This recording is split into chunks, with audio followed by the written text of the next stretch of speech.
Hello friends, 3ാം class English. ഇന്ന് നമ്മുടെ ക്ലാസ്സിൻ്റെ തുടക്കത്തിൽ തന്നെ ക്യാൻ എന്ന് എങ്ങനെയാണ് ഉപയോഗിക്കേണ്ടത്, ക്യാൻ എന്ന വാക്കിൻ്റെ അർത്ഥം എന്താണ്, അത് ഉപയോഗിച്ച് അത് പാട്ടിലൂടെയാണ് സർ നമുക്ക് പറഞ്ഞു തന്നത് അല്ലേ. നമുക്ക് ആ സോങ് ഒന്ന് പാടി നോക്കിയാലോ. I can read, I can write, I can draw in the class.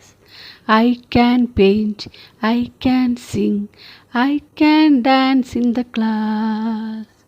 I can talk, I can walk, I can drink in the class.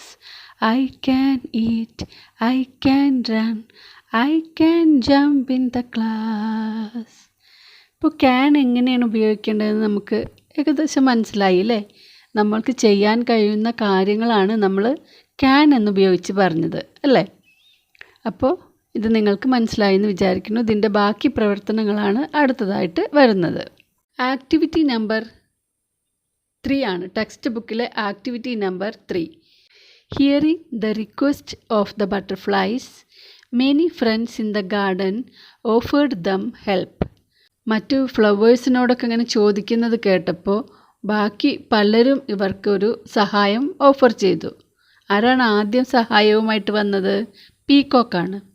The peacock said, butterflies butterflies come with me, we can play, we can dance, we can stay together. Butterflies പറഞ്ഞത് എന്താണെന്ന് മനസ്സിലായില്ലേ. അടുത്തതായിട്ട് വന്നത് sparrow ആണ്. Sparrow എന്താണ് പറഞ്ഞത്? The sparrow jumped up and sang. What would the sparrow tell the butterflies? ഇത് നമ്മൾ ക്ലാസ്സിൽ വെച്ച് തന്നെ ചെയ്തു അല്ലേ. Butterflies butterflies come with me, we can sing, we can play, we can enjoy together.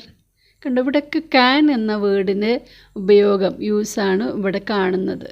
ഇനി അടുത്ത ആക്ടിവിറ്റിയും ക്യാൻ എന്ന വേർഡിനെ പറ്റിയിട്ടുള്ളത് തന്നെയാണ്. നോക്കാം. Activity number 4. The peacock can dance, the sparrow can Singh. What can you do? നിങ്ങൾക്ക് എന്തൊക്കെ ചെയ്യാൻ കഴിയും? Complete the word web. ഈ വേർഡ് വെബ് കംപ്ലീറ്റ് ചെയ്യുക. ഐ ക്യാൻ എന്ന റൗണ്ടിൽ വെച്ചിട്ടുണ്ട്. അപ്പോൾ നമുക്ക് അറിയുന്നതാണ് നമ്മളിവിടെ എഴുതേണ്ടത്.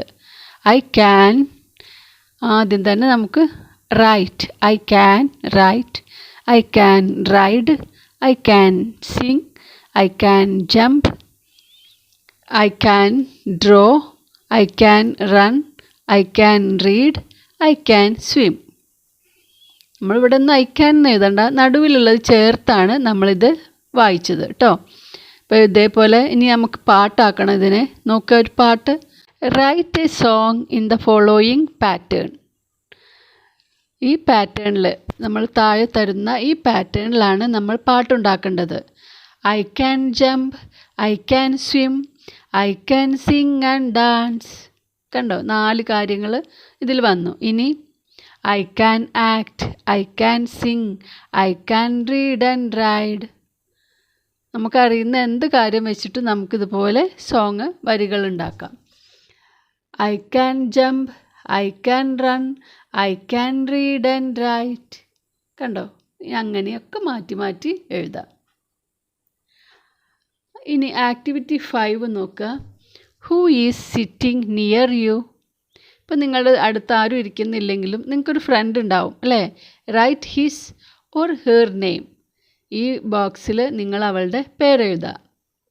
ഇപ്പം നമ്മളിവിടെ അനു എന്ന് എഴുതുകയാണ് വിചാരിക്കുക. അനു പെൺകുട്ടിയാണ് കേട്ടോ, അനു. അപ്പോൾ നമ്മൾ വാട്ട് ക്യാൻ ഷീ ഡു? അവൾക്ക് എന്തൊക്കെ ചെയ്യാൻ കഴിയും? Write them. അതാണ് നമ്മളിവിടെ എഴുതേണ്ടത്. അപ്പോൾ നടുവിലെ കോളത്തിൽ അനു ക്യാൻ എന്ന് എഴുതുക. Anu can draw, write, sing, act. അങ്ങനെ എഴുതുക. 4 പോയിൻറ്റ്സ് എഴുതി നമ്മൾ അനുവിനെ അറിയുന്നത്. ഇനി write in the box below what you and your friend can do. നമുക്കറിയുന്ന രണ്ടോ മൂന്നോ കാര്യങ്ങൾ ഇവിടെ എഴുതുക. ഫ്രണ്ടിന് അറിയുന്ന രണ്ടോ മൂന്നോ കാര്യങ്ങൾ, 4 കാര്യങ്ങൾ എഴുതുക. അപ്പോൾ നമുക്ക് ഐ ക്യാൻ എന്നുള്ളതിൻ്റെ താഴെ എനിക്കറിയാം, ഡ്രോ, ഡാൻസ്, സ്വിം, റീഡ്. ഇനി അനു ക്യാൻ അല്ലെങ്കിൽ my friend can write, act, draw, Singh. അങ്ങനെ എഴുതാം. റീഡും റൈറ്റും എല്ലാ കുട്ടികൾക്കും അറിയുന്നതാണ്. ഇനി എന്താണ് ചെയ്യേണ്ടത്? What are the things that your friend can do but you cannot? നിങ്ങളുടെ ഫ്രണ്ടിന് അറിയാവുന്ന ഏതൊക്കെ കാര്യങ്ങളാണ് നിങ്ങൾക്കറിയാത്തത്? ഇപ്പോൾ ഫ്രണ്ടിൻ്റെ കാര്യത്തിൽ നമുക്ക് എഴുതാം, my friend can sing and act. ഫ്രണ്ടിന് പാട്ടുപാടാനും അഭിനയിക്കാനും അറിയാം. I can't sing and act.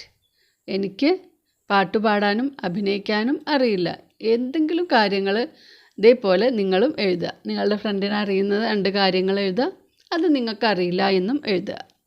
Activity number 6 word chain നമ്മൾ ക്ലാസ്സിൽ കംപ്ലീറ്റ് ചെയ്തു അല്ലേ? എന്താണ് ഈ വേർഡ് ചെയിൻ്റെ പ്രത്യേകത?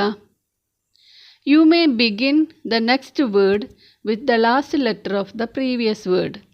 നമ്മൾ ആദ്യം എഴുതിയ വേർഡിൻ്റെ അവസാനത്തെ ലെറ്റർ കൊണ്ടാണ് അടുത്ത വേർഡിൻ്റെ ആദ്യത്തെ ലെറ്റർ തുടങ്ങേണ്ടത്.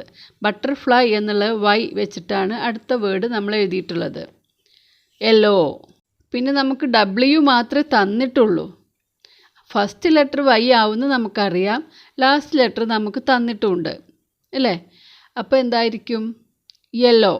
യെല്ലോ വന്നു കഴിഞ്ഞാൽ ലാസ്റ്റ് ലെറ്റർ W ആണ്. അപ്പോൾ ഫസ്റ്റ് ലെറ്റർ അടുത്ത വേർഡിന് W വരണം. ഇവിടെ W കാണുന്നുണ്ട് അല്ലേ? W. ലാസ്റ്റ് R ആണ്, R.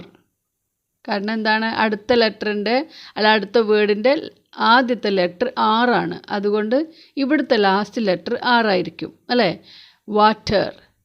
വാട്ടർ എന്നുള്ള ലാസ്റ്റ് ലെറ്റർ വെച്ചിട്ടാണ് R തുടങ്ങിയതാണ് റീഡ് എന്ന വാക്ക് നമ്മൾ എഴുതിയത് അല്ലേ? റീഡ്. എന്താണ് ഇവിടെ? D വരണം. കാരണം അടുത്ത വാക്ക് D വെച്ചിട്ടാണ് തുടങ്ങുന്നത് എന്ന് ഇവിടെ തന്നിട്ടുണ്ട്. അപ്പോൾ 4 ലെറ്റേഴ്സ് ഉണ്ട്. D അവസാനം വരുന്ന, R തുടക്കത്തിൽ വരുന്ന വേർഡ് റീഡ്. ഇനി D വെച്ചിട്ടുള്ള വേർഡാണ് അടുത്തത്. അപ്പോൾ ഫസ്റ്റ് ലെറ്റർ കിട്ടി നമുക്ക് D. ഇനി ലാസ്റ്റ് ലെറ്റർ G ആവും. കാരണം എന്താണ്? നെക്സ്റ്റ് വേർഡ് G വെച്ചിട്ടാണ് തുടങ്ങുന്നത്. അപ്പോൾ ഇതിൻ്റെ ലാസ്റ്റ് ലെറ്റർ G ആണ്. D, G ഉണ്ട്. പിന്നെ നടുവിലൊരു ലെറ്ററേ ഉള്ളൂ, അതെന്തായിരിക്കും? ഡോഗ്. ഇനി ഫസ്റ്റ് ലെറ്റർ G ആണ്. ജിക്ക് ഇവിടെ L തന്നിട്ടുണ്ട്. അപ്പോൾ ഐയും ആറും ആയിരിക്കും, ഗേൾ എന്നായിരിക്കും. നമ്മൾ കുറച്ച് ഊഹിക്കണം കേട്ടോ. ഇനി ഇതിൽ ലാസ്റ്റ് ലെറ്റർ L ആണ്. അപ്പോൾ അടുത്ത വേർഡിൻ്റെ ഫസ്റ്റ് ലെറ്റർ L ആണെന്ന് ഉറപ്പായി. ഇനി ഇവിടെ നമുക്കൊരു ഫ്ലവർ തന്നിട്ടുണ്ട്. അതുകൊണ്ട് ഈ വേർഡ് ഫ്ലവർ ആണ്. അപ്പോൾ ലാസ്റ്റ് ലെറ്റർ Fഉം ആവണം. L ഫസ്റ്റ് ലെറ്ററും ലാസ്റ്റ് ലെറ്റർ Fഉം ആവണം. അപ്പോൾ 4 ലെറ്ററുള്ള വേർഡ് ലീഫ്. പിന്നെ ഫ്ലവർ ഇവിടെ തന്നതുകൊണ്ട് ഇവിടെ ഫ്ലവർ എന്നും എഴുതി. മനസ്സിലായില്ലേ? ഇനി നിങ്ങളോട് യെല്ലോ ബട്ടർഫ്ലൈ പറഞ്ഞത് നമ്മൾ കണ്ടല്ലോ അല്ലേ? എന്തൊക്കെയാണ് പറഞ്ഞത്? I am a yellow butterfly, I live in a garden, there are 2 other butterflies like me in the garden, I have many other friends as well. They are frogs, dragonflies, parrots, sparrows and peacocks. We play and dance together. We are all very happy. ഇത് നമ്മൾ വീഡിയോയിൽ കണ്ടതാണ്. Butterfly introduce ചെയ്യാണ് സ്വയം അല്ലേ? Introduce itself. ഇനി നിങ്ങൾ introduce ചെയ്യണം. You introduce yourself and your friends. ഫ്രണ്ട്സിൻ്റെ പേരും ഇവിടെ നമ്മൾ പറയണം. About myself and my friends. അപ്പോൾ നിങ്ങൾ ആരാണ് എന്നാണ് ആദ്യം എഴുതേണ്ടത്. I am Anu. നമ്മളിവിടെ അനു തന്നെയാണ് ഇവിടെ പേര് കൊടുക്കുന്നത്. അനു നിങ്ങളുടെ ഫ്രണ്ടായിട്ട് ഇവിടെ എഴുതിയെങ്കിലും നമുക്ക് പേരുകൾ മാറ്റി എഴുതാം. I am Anu. I am 8 years old. My father is. അപ്പോൾ നിങ്ങളുടെ ഫാദറിൻ്റെ പേര് അവിടെ എഴുതുക. My mother is. അവിടെ മദറിൻ്റെ പേര് എഴുതുക. I have a little brother. നിങ്ങൾക്ക് അനിയനുണ്ടെങ്കിൽ അങ്ങനെ എഴുതണം, ഇല്ലെങ്കിൽ എഴുതണ്ട കേട്ടോ. അല്ലെങ്കിൽ ചേച്ചിയാണെങ്കിലോ I have an elder sister, അല്ലെങ്കിൽ I have a sister, I have a brother, എന്താണെന്ന് വെച്ചാൽ എഴുതാം. He is 3 years old. ഇവിടെ ലിറ്റിൽ ബ്രദറിനെ പറ്റി പറഞ്ഞതുകൊണ്ടാണ് 3 years old. അതിനേക്കാൾ ചെറിയ കുട്ടിയാണ്. വി കോൾ ഹിം, എന്താണ് അവനെ വിളിക്കുന്നത്? ഒരു ഓമന പേരുണ്ടെങ്കിൽ അത് എഴുതാം. I have many friends. ആരൊക്കെയാണ് ഫ്രണ്ട്സിൻ്റെ പേരുകൾ ഇവിടെ എഴുതിക്കോളൂ. ഇത്രയൊക്കെയാണ് നമുക്ക് ഇന്നത്തെ ആക്ടിവിറ്റി. ഇനിയൊരു പ്രോജക്റ്റ് വർക്കുണ്ട്, അത് നമുക്ക് മറ്റൊരു വീഡിയോയിൽ ഇടാം. ഇതൊരുപാട് വലുതാവും വീഡിയോ, അതുകൊണ്ട് അത് മറ്റൊരു വീഡിയോയിൽ ഇടാം. ഓക്കെ, അപ്പോൾ നിങ്ങൾ വീഡിയോ ഇഷ്ടമായെങ്കിൽ ലൈക്ക് ചെയ്യുക. ചാനൽ സബ്സ്ക്രൈബ് ചെയ്യാതെയാണ് കാണുന്നതെങ്കിൽ ഒന്ന് സബ്സ്ക്രൈബ് ചെയ്യൂ, കമൻറ്റ് ചെയ്യൂ, ഷെയർ ചെയ്യൂ. Okay, thanks for watching.